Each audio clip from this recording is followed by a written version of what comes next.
And it goes back to what I was saying about that thing about how these people have so much. But yeah, it's about what you work for to a certain point, but then it's like it goes back to, remember, the weapons of mass destruction.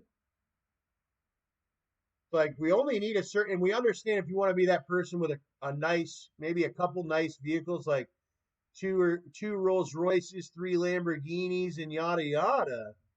But why do you need, because you're obviously doing this kind of stuff, weapons of mass destruction?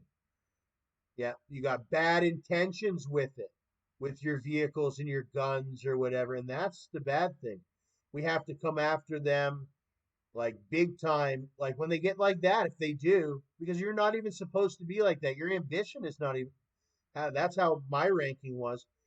My ambition was never supposed to ever be like that. I was supposed to maybe have one or two cars, maybe five, I thought at the most, if I got really rich or something, and a motorcycle and a dirt bike, that kind of stuff. But these guys, we're talking way more than that. We're talking something that we send these guys out to go deal with, is how like bad those guys are. They have 500 cars, they got army vehicles, they got automatics, they got bombs. They're the ones that are running these bad terrorist orgs. And it's reality. And then you got, believe it or not, you got corrupt officials that are working with those orgs, and they're going to tell me or you or whatever, he doesn't know what he's talking about. And they'll get in your, you got to, and that's the thing. And once they get like that, shoot them in the head, because that is illegal. They can't scream in your face and tell you what to do. That's intimidation. That's a crime. And how I see it, especially in the United States, if another man and you're above the age of 18 and that man is not your father or anything like that, you don't even know that, and he tries to tell you what to do then you're either going to die because he's robbing you, or you have to enact self defense and shoot or whatever because you're being robbed. Not just of your money, but also of your psychology. You can't rob me for my money, my glasses, my phone, or my brain.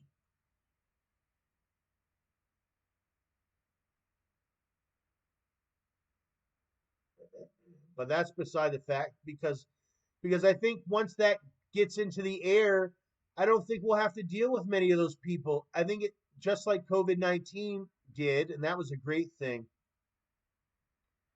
It got people to realize, like, everybody's very important as their own person, but you're not too important that you shouldn't be keeping a distance, because we have laws, and that's what they had to make clear. Did you know that we have laws? Generally, it's like, please keep a distance, and everybody follows that law unless you have permission. But like, um, did you know that if you believe, and it's not it, because women, it's mostly women, and some men will say that, but it doesn't. Keep your distance, right? But if you don't follow that rule to the point where you're actually like physically another person, you could get hurt in self defense and legally yourself. And it's not a he say, she say, like winner chicken dinner, like I'm the bigger person that beat him in a fight thing. It's like, I'm doing my business. You're supposed to be doing your business. Like, basically everybody's supposed to be busy in their business or whatever.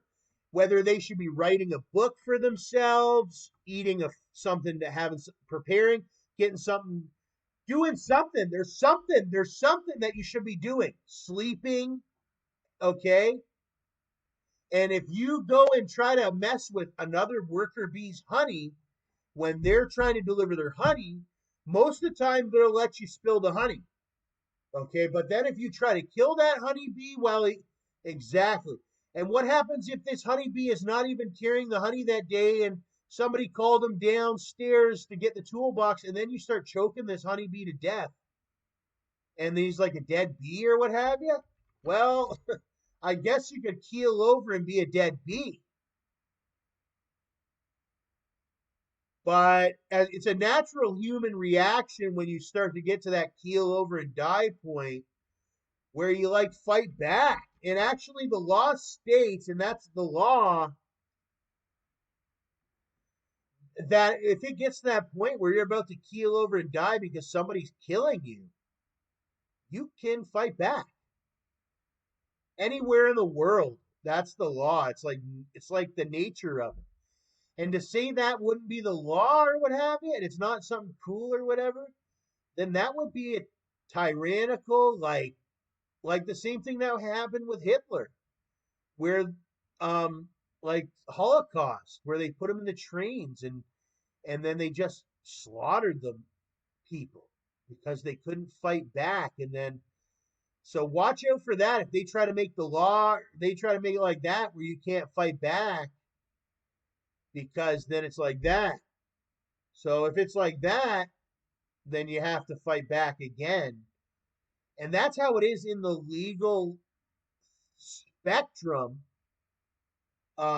with these court cases. It comes down to you got to keep fighting. I mean, look at how much the blacks fight. They have every fucking guy inside the courtroom in the neighborhood. These are the same ones smoking crack just last month. And I guarantee they got fucking guys with guns in the audience. Those black people, they have a whole different politic. They got guns shoved up their bum and all that inside the courtroom. And they're telling the judge, hey, nigga, release me, nigga, or else they'll shoot him.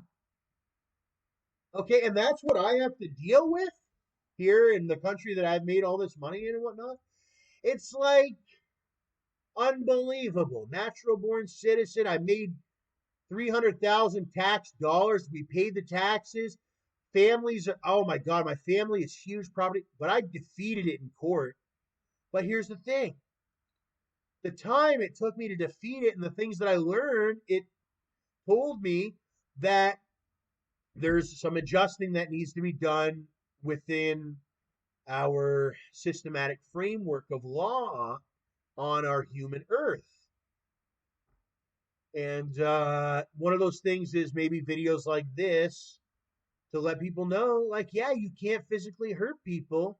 It has to be done in a formal factor. I mean, if somebody owes you money, like say your tenant, even though I paid this guy $10,000, he was so evil. I paid him $10,000 to fix his apartment because there was a small issue before I left. I had left. I wasn't even living in his apartment. I gave him the $10,000 and then I left. He came to my new apartment and attacked me. But did you know that there's people out there that didn't know? Because what he was supposed to do, he was supposed to, if anything, maybe file some litigation against me for any outstanding thing that he thinks I owe him. But I don't owe him because I paid him the $10,000. So that would have been litigation, and I would have won the litigation. But he knew I would have won the litigation.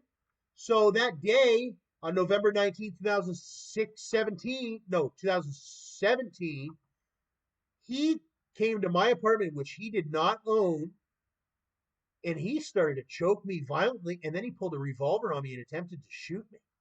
So I pepper sprayed him, and that's all I did was pepper spray him. And can you believe I had to do 6 months in jail for pepper spraying somebody that tried to shoot me with a revolver? And you know what that taught me? Next time you have to do it, if you're going to be, okay, 6 months in jail to beat it in court, okay? Because if I would, listen, I got a plea deal, but I would have beat it at trial. But here's the thing, and if I would have beat it at trial, then I would have fucking just destroyed them.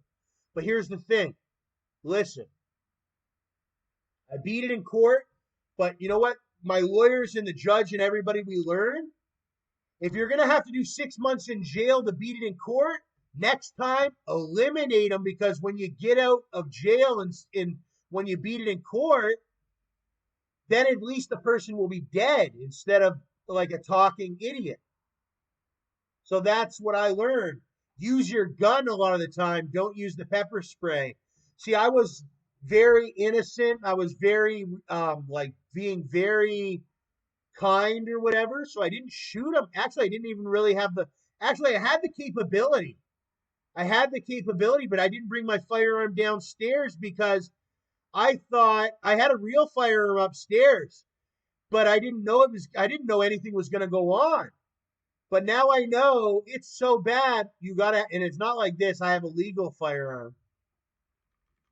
Yeah, I had my legal firearm upstairs that would have killed the guy, but I only had my pepper spray on the guy, or sorry, in my pocket because I didn't know anything was going to happen. I always carry my pepper spray. Next thing you know, he was trying to kill me. So, but now I learned always keep your legal firearm with you. So if somebody tries to kill you, shoot them to death or whatever. And then when you go to court, you beat it, self defense, and then at least that guy is dead, and he can't like fight back or try to like do any harm to you because that's what this guy did. He just tried to do all this harm to me and all that after I defended against him, where my life was still in danger. He was more like one of these guys actually, with the weapon. He was a man with a weapon. He was way taller than me. He was probably up to this line or higher, and I'm about this women's height. He was about all the way up here, about like 40, 50 years old, full. He's in full. He's bigger than this guy, in full, way bigger than this guy. He's in his fucking full prime or whatever. He's in his full prime or whatever. Okay? He's in his full prime, and he was doing beating me up like I was a kid, and then he pulled out his gun to shoot my head off, and I had to pepper spray him. Beat it in court, but now they say, Tom, you're a man. If a man tries to do that to you again, just fucking shoot him because they're worthless scum, scum gang. And I'll beat it in court, and then if their son tries to do anything to me, I'll have to shoot him too.